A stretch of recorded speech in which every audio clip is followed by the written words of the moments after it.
এখন সময় এসেছে যাচাই বাছাইয়ের দরকার আছে না নাই? You have to test everything with the Holy Quran. চিল্লায় বলেন ঠিক কিনা?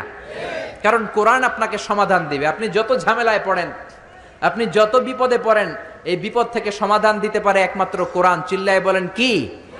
সমাধান চাও যদি জীবনে মরণে, ফিরে যাও খুঁজে নাও চোখ রাখো কোরআনে। পারেন না?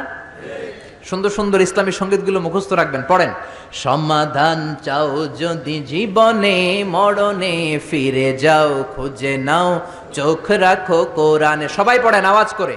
সমাধান চাও যদি জীবনে মরণে, ফিরে যাও খুঁজে নাও চোখ রাখো কোরআনে।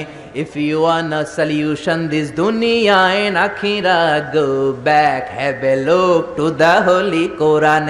চিল্লায় বলেন ঠিক কিনা? এজন্য এই কালিমাগুলো দেয়া যাবে না। কাজল আপনার ছেলেকে বদনজর থেকে বাঁচাতে পারে না। বদনজর থেকে বাঁচাবে কে?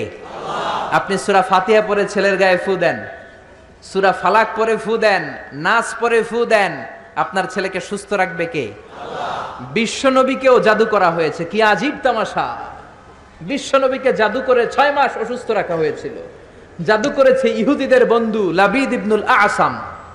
6 মাস বিশ্বনবী ছিলেন অসুস্থ, দাঁড়াতে পারে না, বসতে পারে না, নামাজ পড়তে গেলে কষ্ট হয়।